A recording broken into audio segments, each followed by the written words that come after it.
Good afternoon, everybody, and welcome back to the second panel of our event, Up and Ahead, Skills for a More Resilient EU Workforce. My name is Laura Nursky. I'm a fellow at Bruegel. I hope you enjoyed the coffee break and are ready to continue our conversation on the crucial role that skills play in helping us navigate the changing world of work. Now, after hearing the challenges for the younger generation in the previous channel, in this session we'll talk about how we can also help our older workforce or mid-career workers to be equipped for the challenges of the future. So as you've heard several times by now, the world of work is changing rapidly. Also, the COVID-19 pandemic has accelerated the shift towards remote work and digitalization of the workplace. And also highlighting the importance of transversal or foundational skills such as adaptability, self-management, and digital literacy.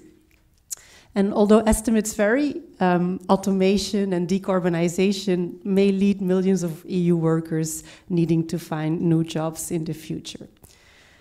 This means that it's more important than ever to invest in the skills of our workforce to help them adapt to these changes. And this is especially true for mid-career workers who are often at the greatest risk of being left behind in the shift to the digital economy. According to a study by Generation, mid-career workers or workers of age 45 plus face persistent and rising pressure in the global job market.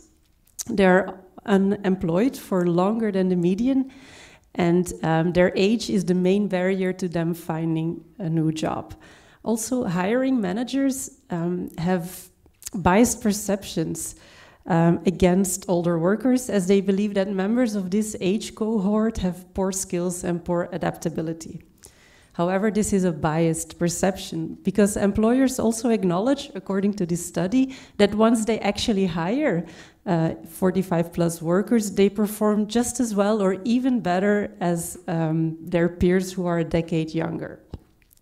Finally, their research shows that 45 plus individuals who need training the most are least likely to pursue it, while those who have successfully transitioned into new roles actually believe that their training has been central in their ability to do so.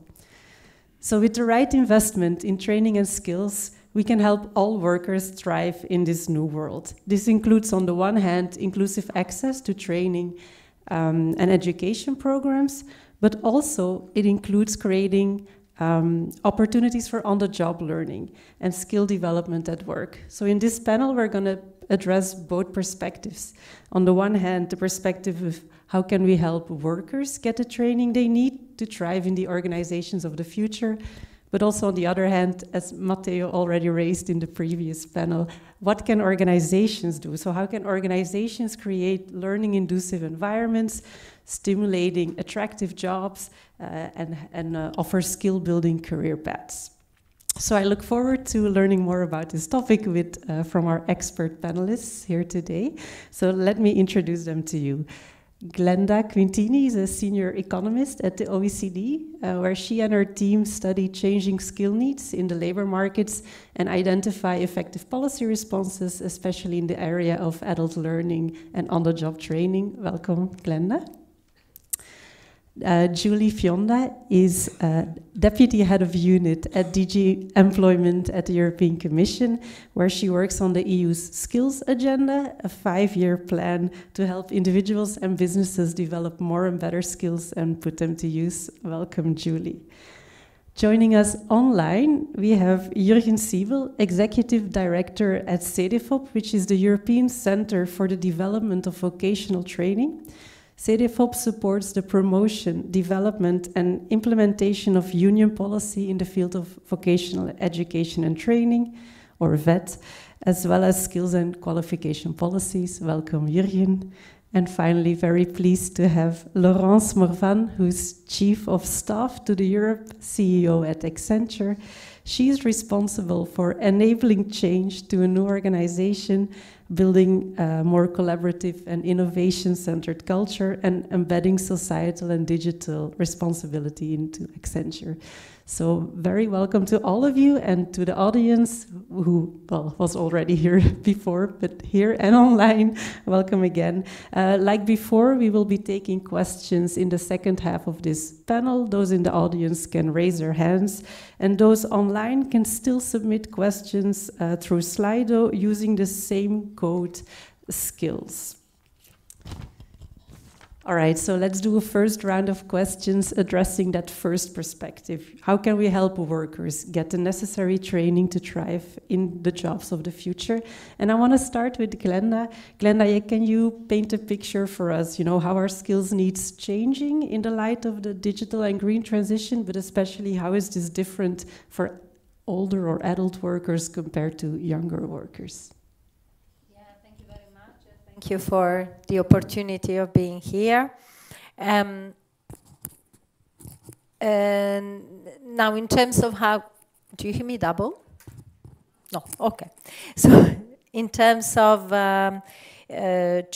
changing skill needs, what we have been talking about for a while has been general upskilling, so higher demands for higher skills, and I think this is still the case, but we are now seeing with the advent of AI and with the green transition also a more nuanced picture. So for example, with AI we are seeing now that some higher level skills, or skills required in higher skilled jobs are now automatable. So for example, we've just done a study where we've looked at about 100 tasks and asked experts whether these could be automated or not using machines, and what we find is in fact that there's still the physical skills and tasks that can be automated, and they have been automatable for a while. We see some skills and tasks like, for example, inductive and deductive reasoning, creativity, that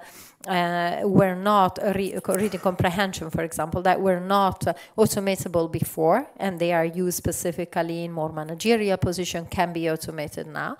And then you still have the bottlenecks of creativity, complex problem solving, of complex social interactions that cannot be automated. So the picture is quite nuanced. You have jobs which are made up of, even the low-skilled jobs, a mix of these tasks, right? So for low-skilled jobs, the majority of the core tasks are automatable, but not all. Even low-skilled jobs have some of the bottlenecks. And for the high-skilled jobs, and are still protecting them, for a majority of those tasks, they still are bottlenecks, but they do have some, as I was saying before now, tasks and skills that can be automated. And so the picture is now a lot more nuanced than it used to be before, right? The green transition also, I think the research is a lot more recent. But there isn't a clear-cut answer of whether, it's going to be biased towards higher level skills. A lot of the studies show that the low-skilled adults are pretty much losing out, like for the digital transition, unfortunately. But we are looking at job creation, particularly at the technical level, at the mid-skill level. So you have a picture that's a little bit different from the one that we have been talking about for a while, of massive upskilling, where a university degree was going to get you a higher employability than in the past. And I think what's the big difference between, groups is really participation in upskilling and reskilling. What you see in the workforce is that the older workers and the lower skilled adults are those that participate the least in training, and those, as I've just said, that need training the most. And the key barriers they face are generally that they don't have time. So that's a big difference between the very young and the mid-career. So they say they either don't have time to train because of work, or they don't have time to train because of personal responsibilities, family responsibilities. They say training is not in the right place or at the right time. And sometimes they still say training is expensive, although we know there's a lot of options, but probably they don't know that these options exist to to get training paid by programs or by employers. And I think, all these points to something I'm sure Julie, for example, will mention, or Jürgen, about how important it is that we provide flexibility in the training provision. So with all the recommendations of the Commission towards micro-credentials and modularity in training, I think we go a long way to addressing those issues. Thank you, Glenda, for kicking us off. Indeed, Julie, so how does the Commission look at these challenges? What are the main policy goals and levers to address them? Thanks for having us here on the panel today. Maybe first two observations. Firstly, apologies for my voice, which is on its way out, but still holding. And second thought is thank you for the perhaps depressing realization that I am now entering a mid-career path. So it gives me pause to reflect. So challenges as the Commission sees them. I think challenges, yes, but also many opportunities. I think the President last week announced the New Deal, the Green Deal Industrial Strategy, and they're focusing on some specific areas and looking at things like clean tech, which is the fastest growing area, and from 2020 to 21 has doubled investment in Europe. So there are also some areas which we're seeing huge growth and huge potential, and there is potential for people to move into those areas. Next week, 1st of February, we will set out our plans more specifically on this Green Deal Industrial Strategy. And what you can expect to see is skills as one of the 4 pillars of this strategy. And I think why, and the President herself said it last week in Davos, is that the best technology is only as good as the skills workers who can install and operate it. And with a huge growth in new technologies, we need a huge growth in skills and the skilled workers in this sector. It's absolutely fundamental and true. True for this area, but also true for other areas as well. From healthcare, which is mentioned, I think, in the previous panel, to creative and cultural industries, to tourism. Success will depend upon access to skilled workers. And we know that we face huge challenges in terms of access to skills and access to labour as well. And that's not getting better, which is maybe something we can come back to. So it's about developing new skills. It's about putting the skills that are there better to use. And it's also about attracting talent in those areas of skill shortage where we see that we need to pull in people from outside Europe. Member states have agreed on ambitious targets for up and reskilling as part of the European Pillar of Social Rights, so that every year 60% of adults should participate in education and training in order to have that lifelong learning, that refreshing of skills that gives so much more opportunity to business, to the economy, but also to the individual themselves. And we put forward initiatives like individual learning accounts in order to help push on this front. 2023 is also the European Year of Skills, as we've heard. And there we are now in discussions with the co-legislators about the specific details of the year.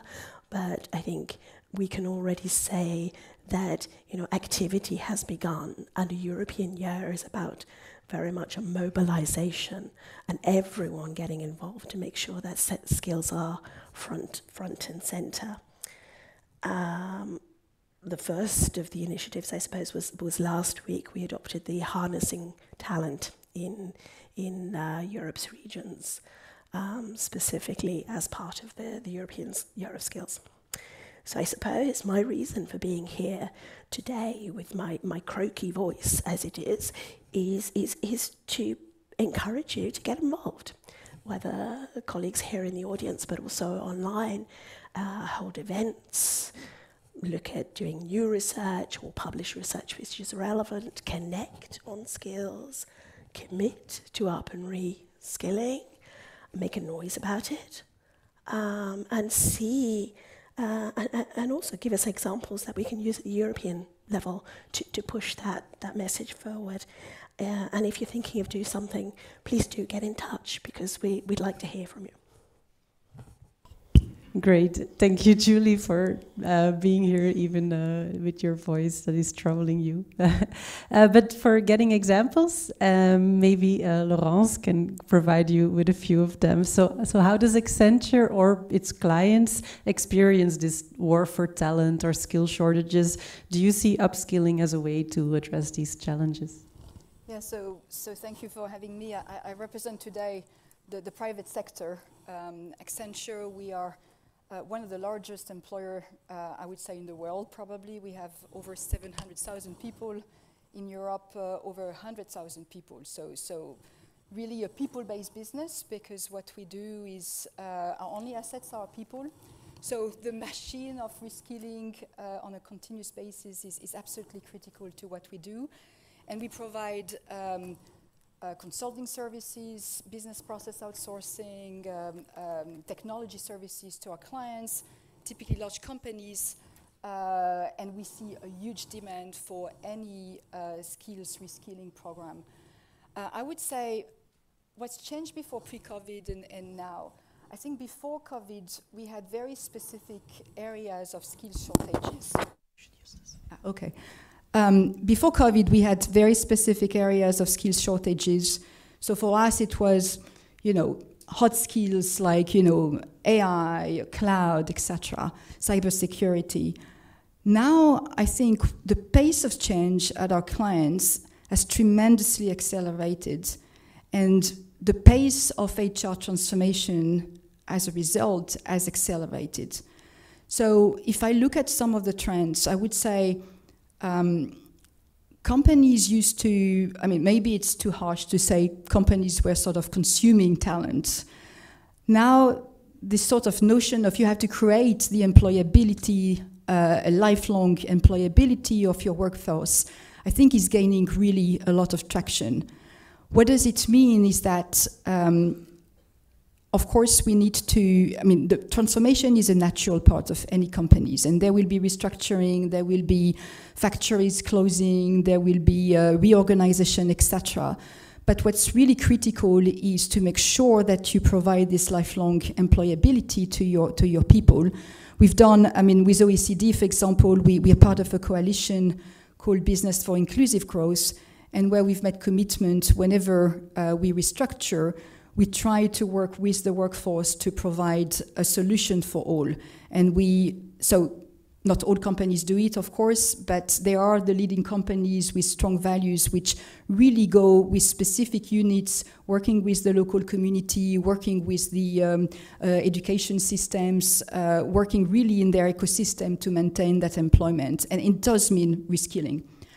If I look at what we do for ourselves and what we do for our clients, I think some of the shifts that we see is a much more robust HR infrastructure to enable that continuous reskilling.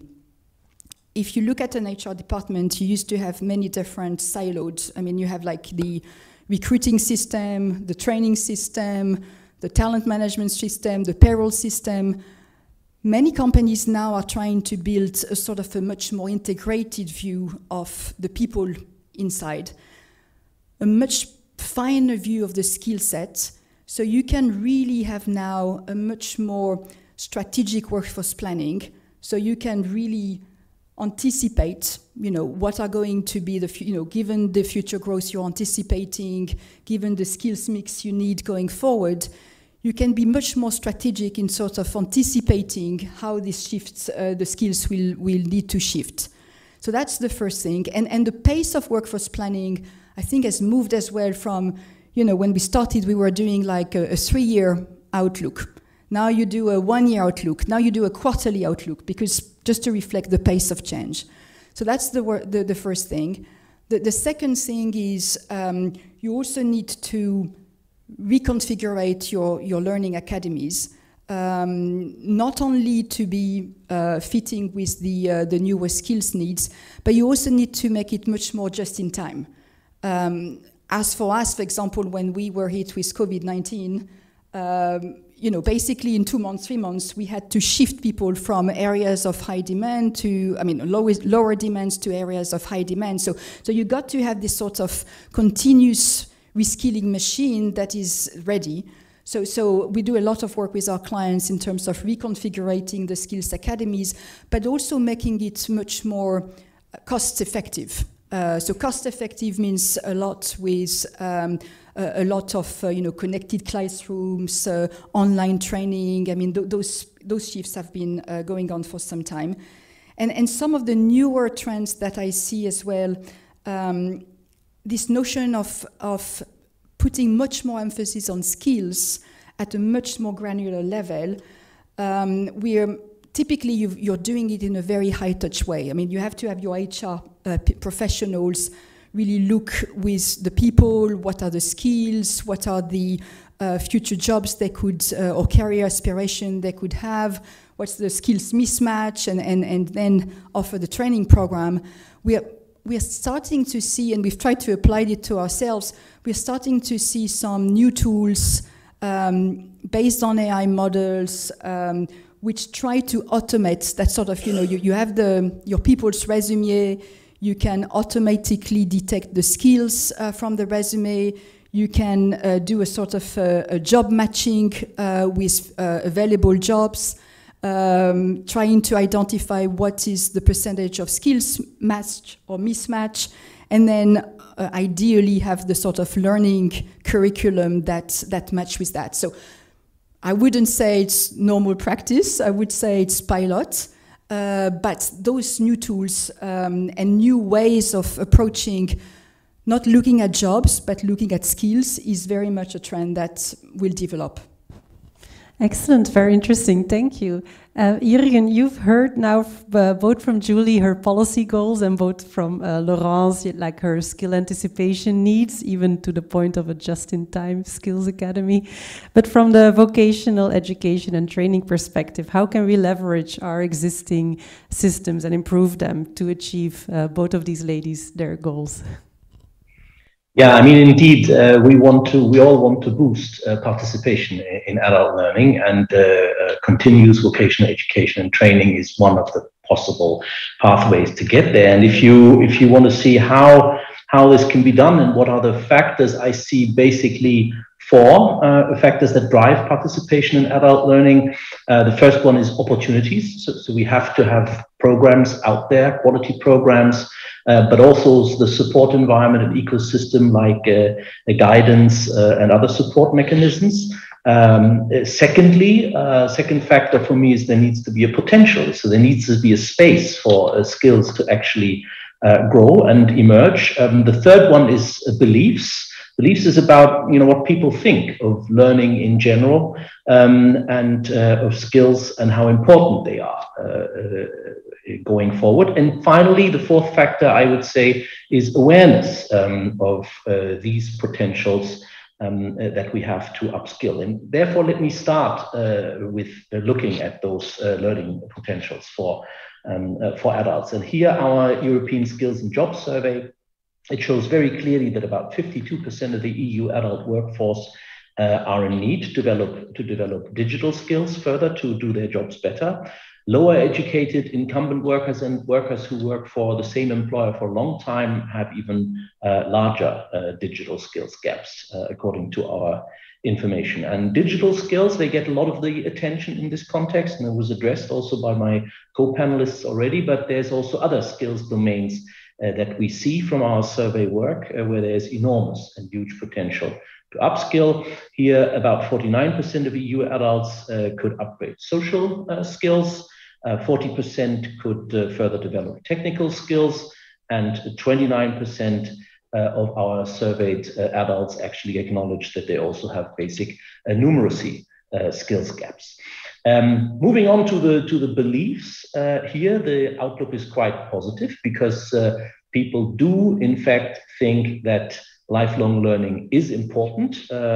From our 2019 Vocational Education and Training Opinion Survey, we know that adults across all ages, all occupations and qualifications recognize the need for learning. 78% of them actually say that they totally agree that learning throughout life is important. And 84% of adults in the EU believe that adult learning and training will be more important even in the coming decade. Now, the problem here is that learning potential, which is huge, and opinions, which are positive, they unfortunately don't seem to translate into high participation in adult learning. And this is often the case, particular older employees, maybe because they see the end of their career coming closer, females, because they may have less career opportunities. Then also people working in SMEs with limited career paths and maybe also lacking training opportunities or even both. They don't take part in adult learning and in continuous vocational education and training. And strangely, because they see no need for themselves. Yeah, there's a mismatch or a paradox that on aggregate, society says lifelong learning is important, but those whom you ask individually at micro level say it's not important for me, it may be important for others. I think Glenda also made a similar observation in her intervention just earlier now. So that brings us to this fourth factor that drives continuous vocational education participation is awareness. People need to be aware that for them learning would make sense, and they have to be aware of their own skills potential, not only the one at aggregate level that I just mentioned. Then also quality plays a major role. I said it's the opportunities that have to be out there and they have to be of quality. And when we asked participants in 2019 what they think about the quality of the training in their country, only 11% of respondents perceived it as very good. And what else do we know about the current world of continuous vocational education and training? I think two more issues that are of importance. The first one is that we do see some quite high participation rates in some fields, especially between the years of 25 and 34-year-olds. Participation in 2021 was 70%, and even for workers 55 to 64, it was still 50. But these training levels are very modest because about half of those adults who participated in digital upskilling in the year 2020 and 2021 did so for less than 1 week, and another 30% less than 1 month. So those levels are still quite modest. And secondly, those who benefit most from upskilling and digital training in particular are employees in high-skilled occupations or in larger firms, and they are, of course, the ones who need it the least. So therefore, what this means when we want to implement skills, VET, and digital and related policies to leverage the power of continuous vocational education and training, we should definitely be much better in outreach. So reaching those workers most in need of training, which are lower educated and older workers, people living in rural areas or being employed in low or semi-skilled jobs or in SMEs. And secondly, we should invest in developing more systematic, more intense, more responsive and resilient CVET approaches that combine quality provision with adequate support mechanisms. Very clear. Thank you, Jurgen. And also the striking statistic of the large part of population that see no need for training to themselves. It's an infamous statistic by now, and I hope we can get back to it maybe in the Q&A later. First, I want to remind the online audience that they can still submit questions using the code SKILLS. And now I want to go for a second round of questions, shifting a bit the perspective from putting the responsibility on the workers to putting the responsibility on employers and organizations. And actually, Jürgen, I'm going to come straight back to you. Can you tell us why this work-based learning is an important complement to formal training? Yeah, I mean, formal training is important for upskilling, and I actually do think it's crucial. But we have to be a bit careful because it's also easy. So many of our statistics, many of our ambitions and objectives are based on measuring formal training participation because it is easy to measure. It's, I think, quite obvious that we have to do much more to understand better what promotes learning at work. And here in particular, things like the climate at work, the colleagues, management, motivation, etc. That is important. And at CEDEFOP, we are busy working on a survey that looks exactly at that. It's called the European Training and Learning Survey. First results will be out, or first findings in 2024, but there's already a sneak preview, which I will post in a minute in the chat so that you can follow. I've already posted in the chat another study to what I said earlier. So please, Bruegel people, those who are not online, make the links available to your participants in the room as well, if you may. Now, where was I? You asked me why learning when learning at work is so particularly important. And we already know, and also Laurence actually mentioned this in her first intervention, that smart and workplace learning inducive environments and respective HR policies like workforce planning, etc., that they actually pay off. If you combine it also with empowerment of employees to a certain extent, giving them a voice, our European companies survey that we conducted 2019 together with our sister agency Eurofound found that it pays off in two terms. First of all, workplace well-being, but also the corporate bottom line. So it pays to invest into upskilling and reskilling, and also investing in job designs that are learning conducive. Unfortunately, the same survey found that only 1 in about 5 employers are engaging actively in those policies and trying to leverage the effect that I just mentioned. Our recent skills and jobs survey, on top of that, shows that there's also a maybe less regarded aspect of skills mismatch that we should look at, and that is that knowledge and skills underutilization at work is also quite prevalent, and that is also a kind of mismatch. There are, we believe, substantial opportunities to expand skills utilization at work. In other words, again, designing jobs in smarter ways and improving also work organization so that people are motivated and have the opportunities to use and expand their skills via learning. And I think that's also was resonated in the intervention from Laurence just before you asked me the questions. And that means that we should complement supply side measures also with demand side interventions to make the most of the learning potential that work itself provides to us every day, if you will, for free. Upskilling people should therefore, in our view, go hand in hand with upgrading jobs, because that would create a win-win situation that would be fruitful for all. And do we have the policy framework, back to Julie, do we have the policy framework in place to achieve just that?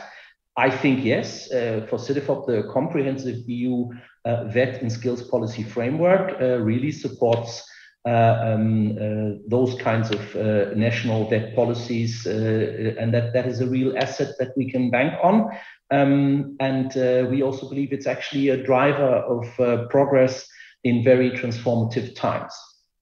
And for us, focus on people as change drivers in, for example, the 2020 skills agenda and the council recommendation on that is crucial, and it's actually fully incorporated in CEDEFOP's strategic vision. It gives us opportunities for championing continuous vocational education and training, to making and shaping transformations in these difficult times, and here in particular the twin transition, but also the demographic transition. I mean, demographic trends or mega trends we should also observe. They have maybe some weird aspects. I want to mention a lot was said about AI and replacement of certain manual labor or simple jobs. We see this slightly differently, and demography also creates these interesting facets that, for instance, lorry drivers, because of the huge retirement wave that we will see coming in that generation, there's still a strong need in the labor market for lorry drivers, even though everybody thinks that in 10, 15 years, this job will literally disappear. But the replacement demands alone already point at the direction that some of these skills are actually still needed. But that was only sort of moving away from your real question. Making and shaping transformations is important. I think the policy instruments that the Commission has put forward, or that have been agreed by all bodies of the EU in 2020, also help dealing with disruptions and with what is now termed the perma crisis. And they also allow to empower people through inclusive education to actually transition to better jobs and learning. And we hope, of course, also to close that statement that the year of skills itself will be used to shift gears in policy implementation, not policy design, policy implementation. I can fully second what was said in the panel before.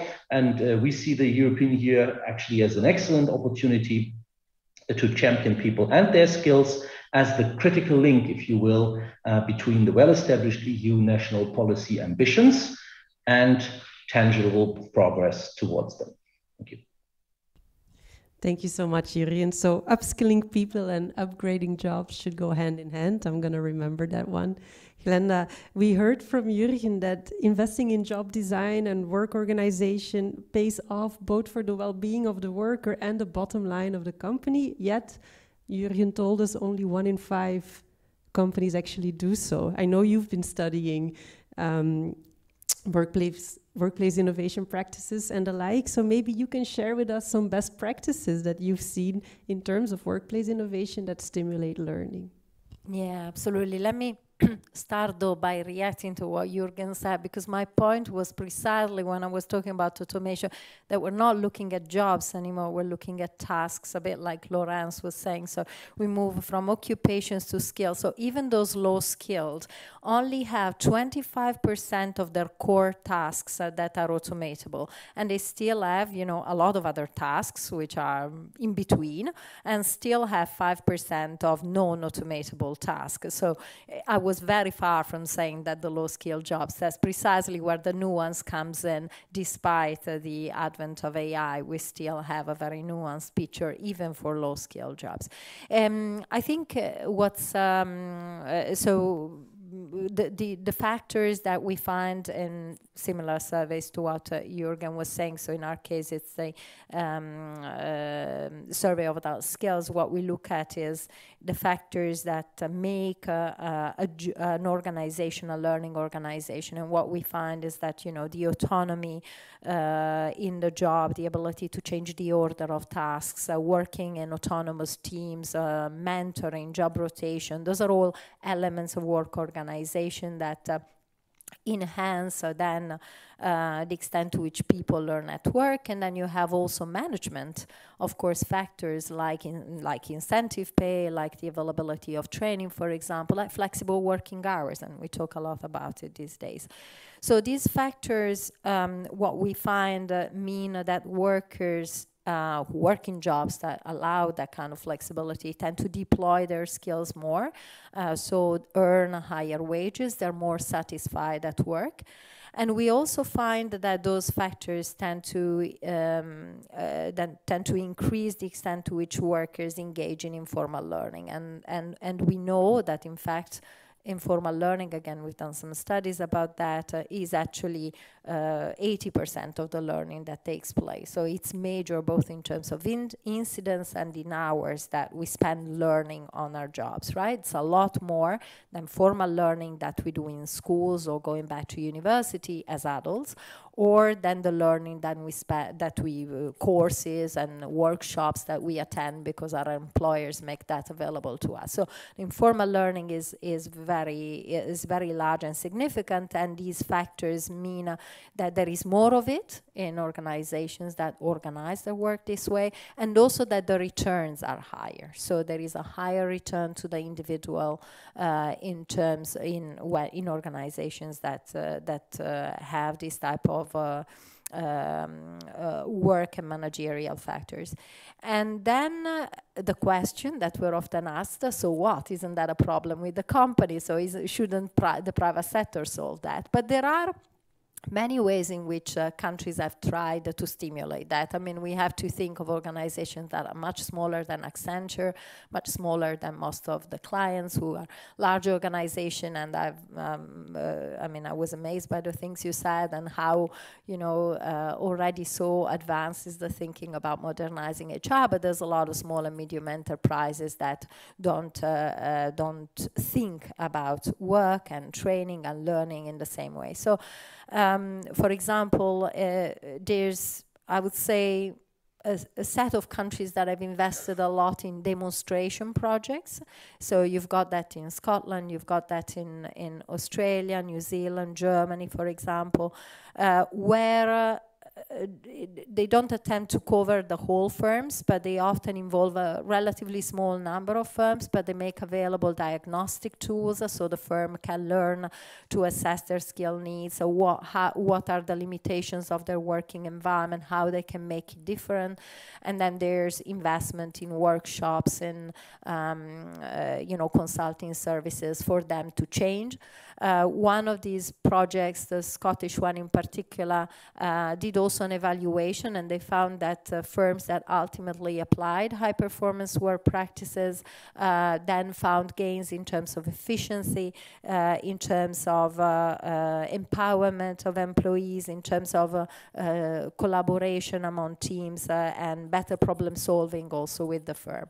And then you have a second set of policies which are more about bringing firms together, right? So Finland, for example, has a very long tradition of these type of interventions that have been doing this since the mid-90s.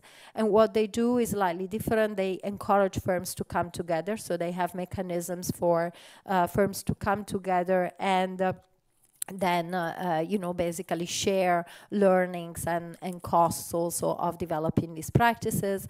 In Korea, it's a similar mechanism, but firms come together along a supply chain. So it's a larger firm normally that provides more support for the smaller firms that belong to the same supply chain. So there is something from the level of government initiatives that can support that change within companies.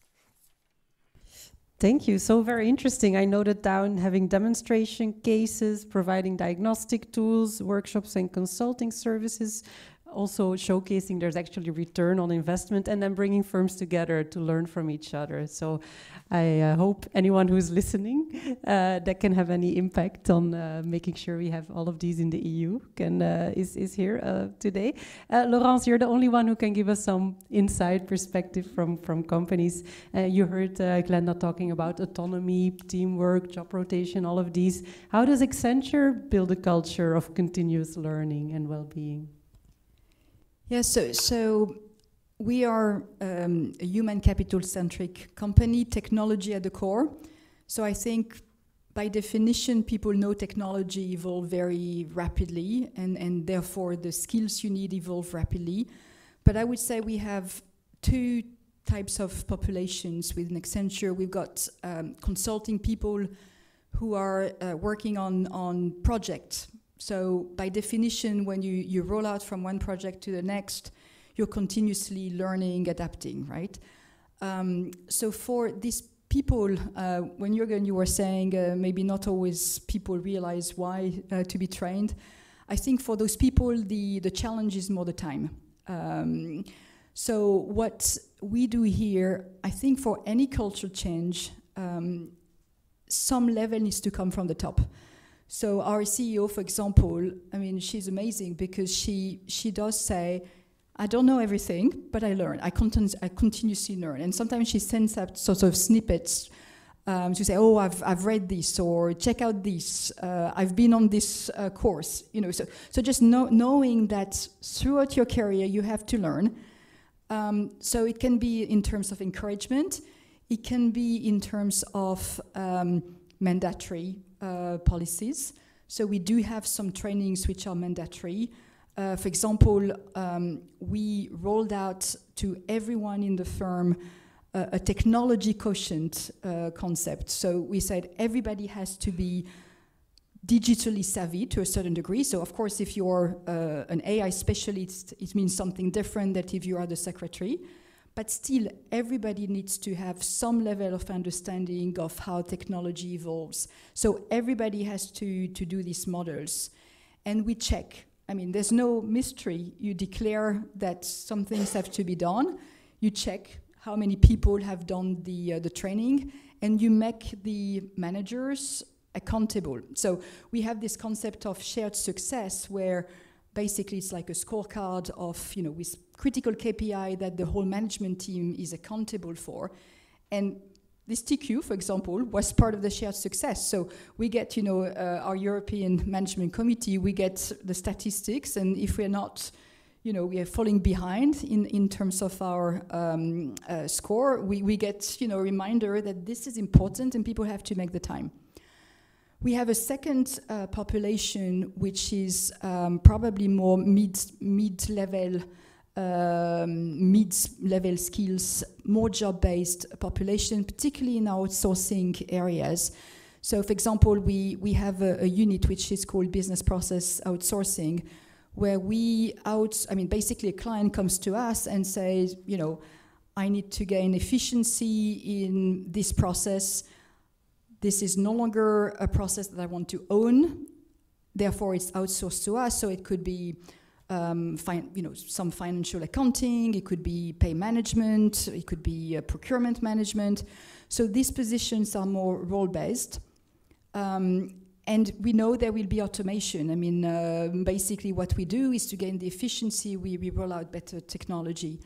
So effectively, our clients are exporting to us the reskilling imperative.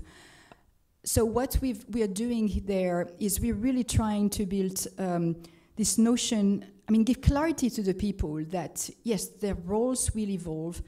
Maybe over time they were working on a certain contract. If they want to maintain their employability, they will have to adopt new skills, they will have to change jobs. So we're trying to make really the clarity and the transparency about the career prospects. We're trying to have a sort of look at it as a change management program where you distill.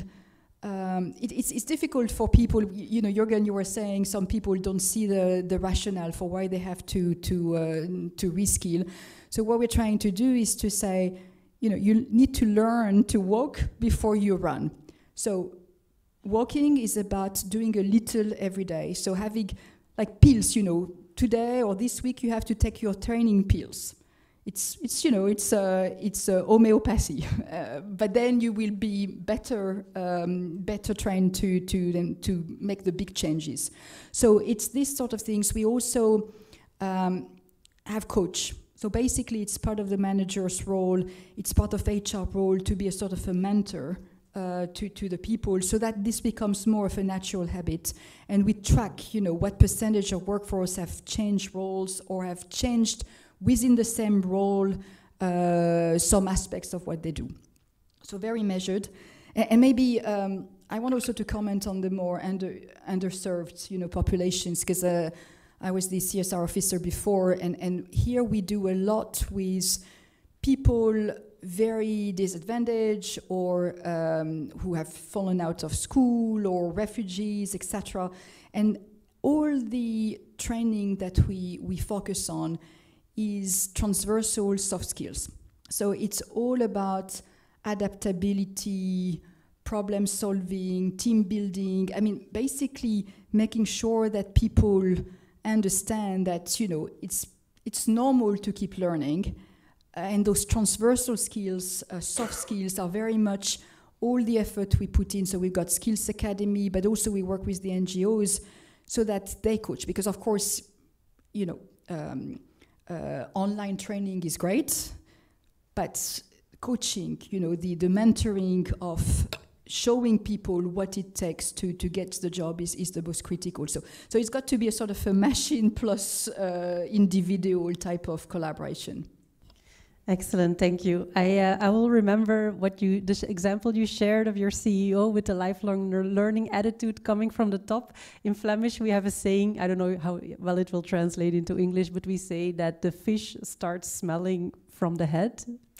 So I saw a parallel there, but also I remember that you have to set targets and then have surveys and measure how far you actually are to ensure that you're staying on track with your goals. Now, Julie, I'm gonna finish with you. You've heard many examples from the other panelists on how organizations can promote learning through workplace innovation, job design, innovations in work organizations. But many people still think this is the prerogative of the firm, right? What does government or policy have to do with that? What levers does the Commission actually have to stimulate workplace innovation and learning-inducive work environments in Europe? Okay, yeah, thanks. I think first money. If we come down to it, we do have some resources at the European level, which can be a stimulating factor. So I think of the European Social Fund, which is one of the world's largest human resource investment vehicles overall. I think also of things like the Recovery and Resilience Facility, where 1 in every 6 euros of the facility will be spent on education and training by member states.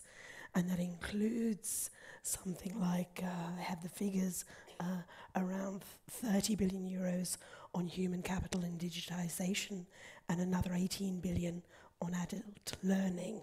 So there is the money from programs such as these, but others like Horizon and Erasmus, and many of us will know, that can add a little bit seed incentive to things.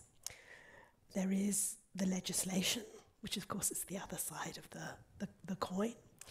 And there I think of initiatives such as the Blue Card Directive, which has recently come into force, and they're looking at facilitating bringing people from outside the EU to plug specific skill shortage areas.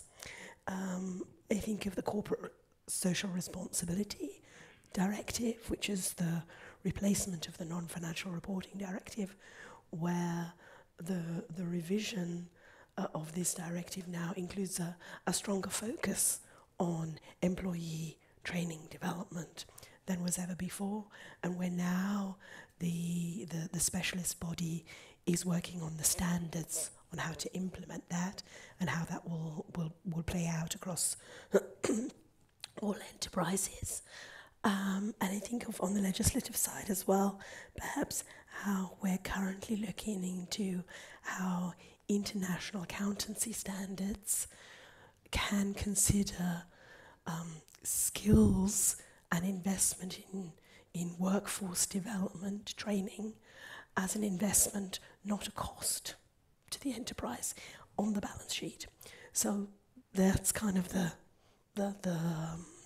I suppose the legislative or the standard setting side of things. And then lastly, I would maybe say the convening power or element. And I think we shouldn't underestimate this part. It's about the power of putting people, countries, organizations together to learn from each other, to share best practice, across borders, to see what works and perhaps what doesn't work so well, to benchmark, and where appropriate also to give recommendations, including through the European semester process. Thank you so much. Indeed, we need some sort of standards, or at least some insight into what is effective policy making in this area. I think it's quite an uncharted area, that there's lots of room for researchers, so good to keep them employed as well. Okay, I want to open up to the audience now. I'm thinking I will gather maybe 2 or 3 questions at once, and then I'll let the panelists address them. Yes, I see a question there behind you. Yeah. How do you go? Thank you. So my question is actually about this. I don't feel the need to train issue, because this is not new.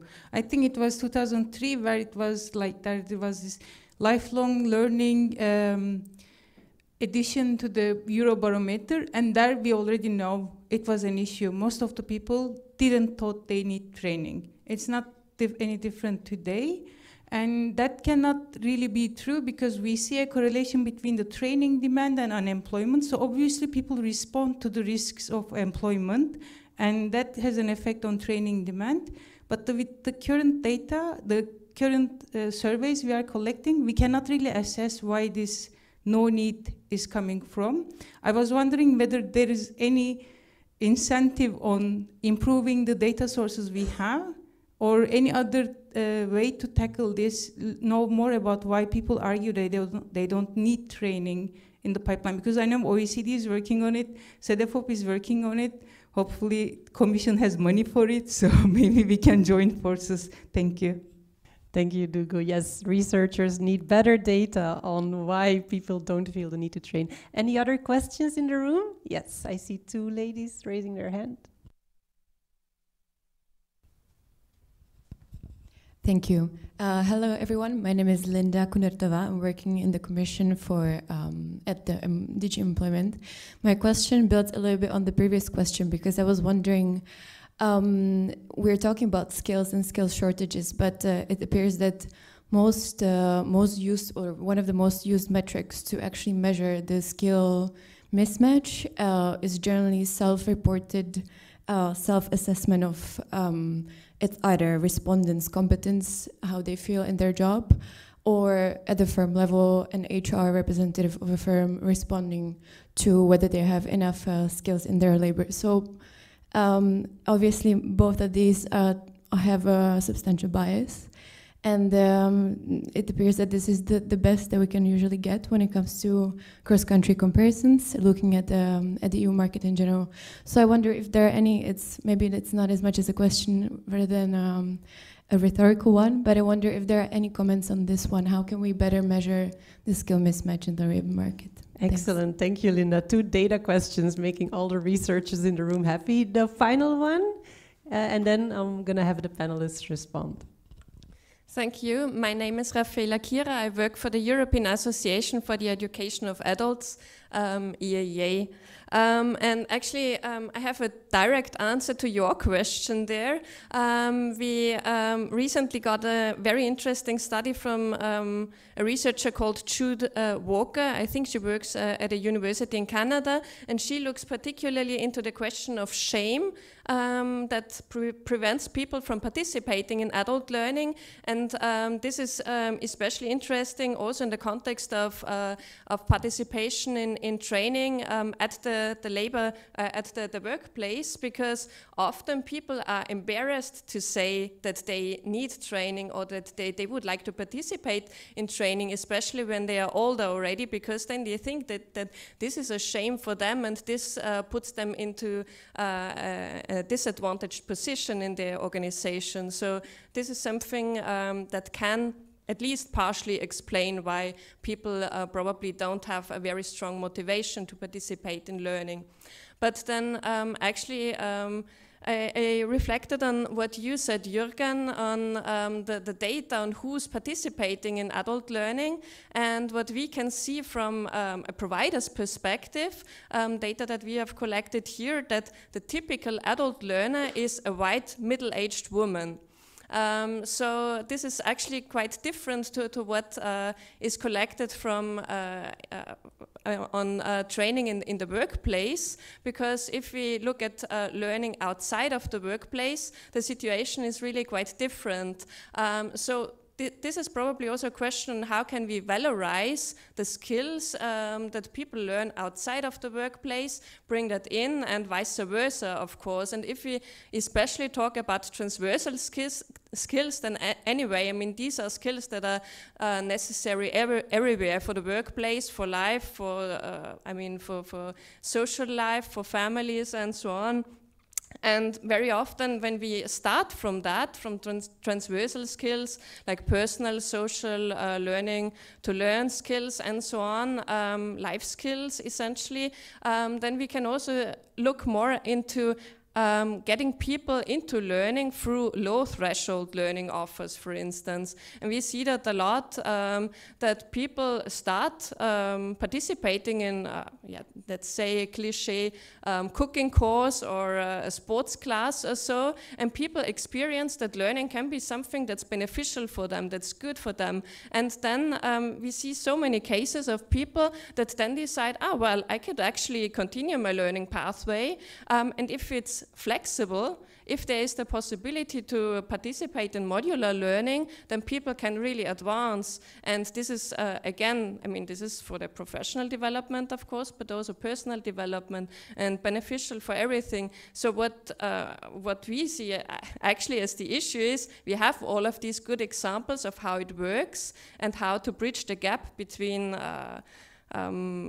certain target groups and getting into further education, into employment and so on, but there is no structural funding, and I mean, there's also a lack of governance clearly in this kind of sector. So I know that this is quite broad, but Great. A comment. Thank you. Thank you so much, Rafaela. So to summarize, Duigu's question on the no need to train, where is it coming from? We need better data collection. Linda's question on data sources being either self-response or HR driven. And then Rafaela's extensive remarks on shame about learning and learning inside the workplace versus outside and low threshold learning. I'm going to give all panelists an opportunity to pick one to address. Max 2, if you are brief, so we have time left to take one more question from Slido. Glenda, you want to go first? Yeah, sure. Thank you for fantastic questions. I'll be very brief, but I think, so we have measured that motivation to train a bit better, I think, in a survey of adult skills. And although we still, in brief, call it motivation to train, what we ask people is whether there was any training they wanted to take, but they didn't. And in fact, that can mean many things. It can also mean that they weren't able to identify training that was right for them. It can also mean that they perceive the barriers to train as too high. So they're discouraged learners, right? So they think, you know, this is not for me, I don't have the money, I don't have the time, to an extent that they call themselves out completely. So I think, very briefly, in terms of how to address that, I think career guidance, that was already discussed in the previous panel, is a very important instrument. And you know, already, and again, it's been discussed, we don't do it very well in schools because we let teachers be guidance providers. Some teachers might be good at it, but the majority don't have the information to provide to children or young adults about the future. We do a very bad job for adults. Very few countries have a proper program of career guidance for adults. It's often provided, now that everybody's thinking about it, through the Public Employment Service, which is a great channel, but also these are counselors to put people into jobs, not necessarily to guide people towards life choices or training choices.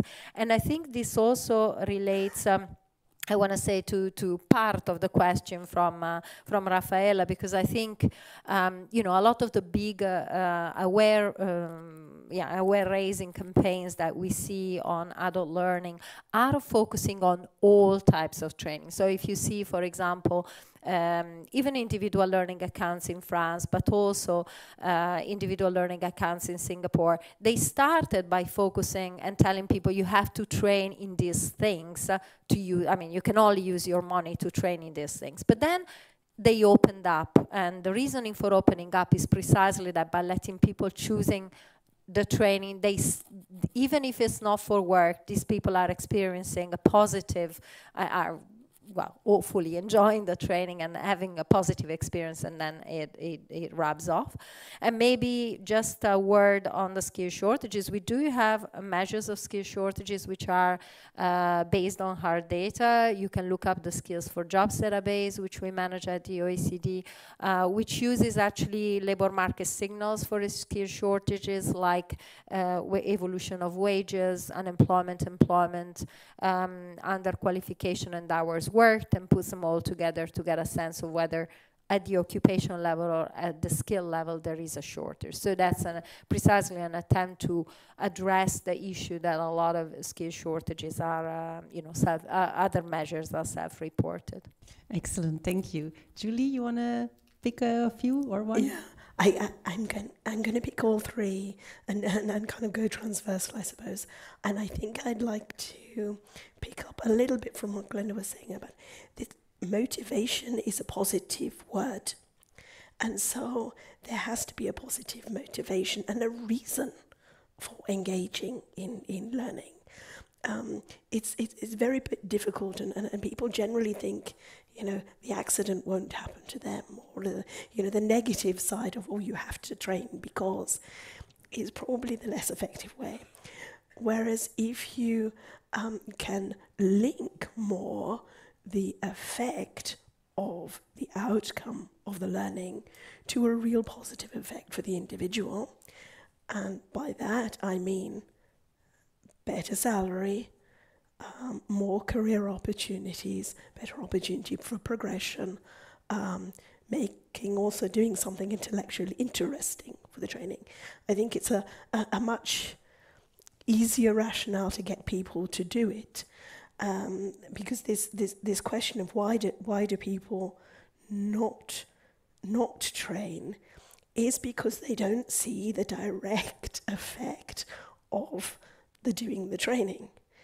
If the direct effect is more palpable, then I think they will want to train more. So I think probably it's a relatively simple motivator in that sense, and I would also put it in the positive frame rather than the negative. Whilst a lot of the time when we talk, I think Jürgen touched on it, when we talk about who is doing the training and what kind of training they're doing, a huge number of those doing the training is because it's compulsory.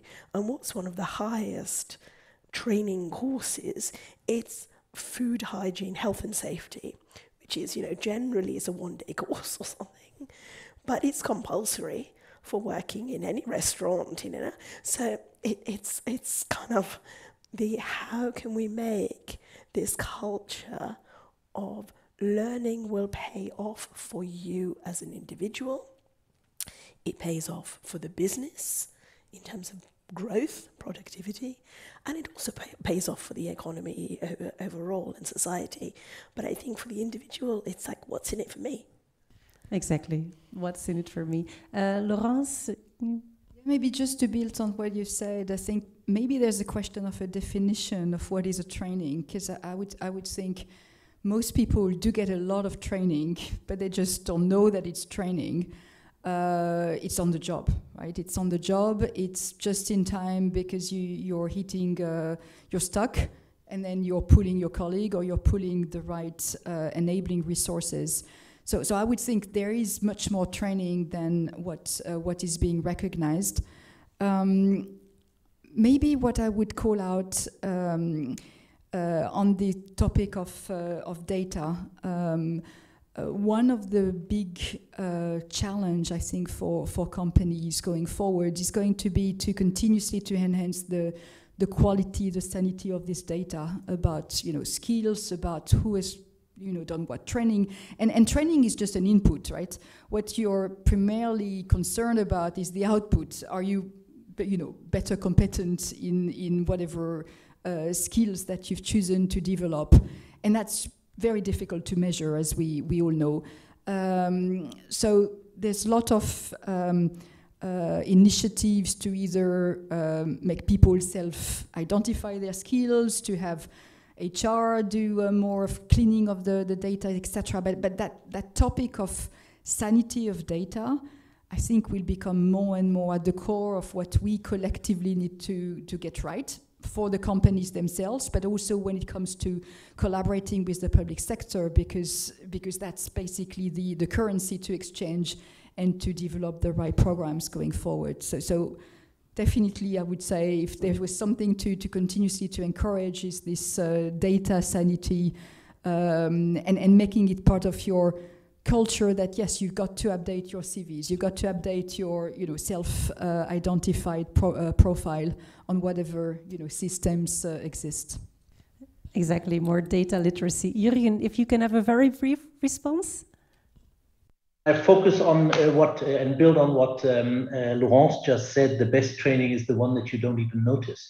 And I think that is a part of the paradigm shift that we've been seeing over the last 20, maybe even more years, when more non-formal and informal learning was evolved. We left the classrooms, which meant it was also more difficult to measure what was going on.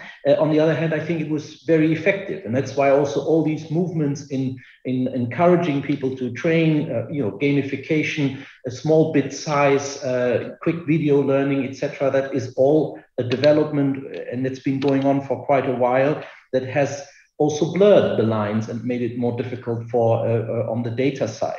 But in the end, it's also what will hopefully one day help to get away with the shame problem that was mentioned in the beginning, because culturally in companies, there had been this notion of, you're going to a training course again, or if someone just watches a learning video while at the desk, people would look, what is he doing?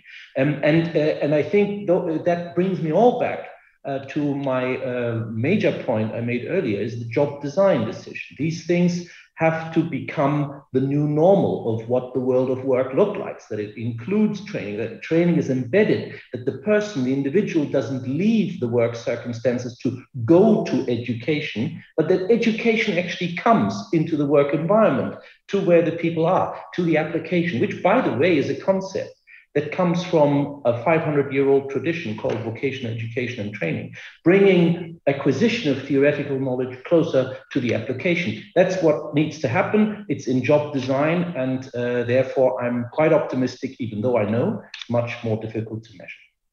Excellent, thank you. So we only have 2 minutes left, and I really want to allow also the online audience to be involved. So I'm gonna just select one question, and we're not gonna do a full round because we don't have time anymore, but there's one question getting 3 thumbs up by Constantin, and he says, or she says, SMEs who are not represented here are in a disadvantage with regards to attracting, creating, or retaining skills relative to a large company. What's the policy remedy?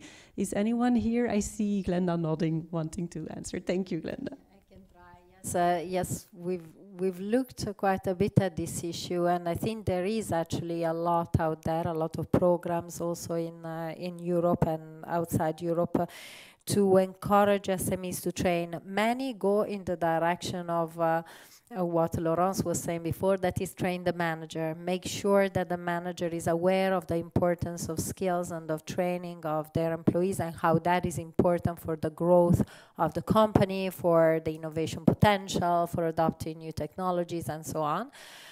So there's a lot of programs of vouchers and counseling services that are provided to the company, and specifically at the managerial level, to encourage training.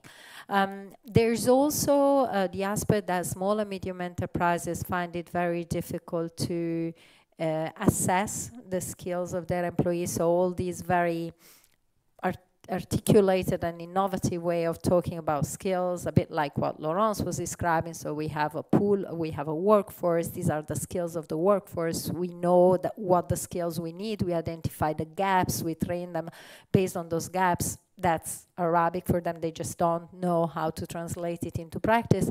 So there's also quite a few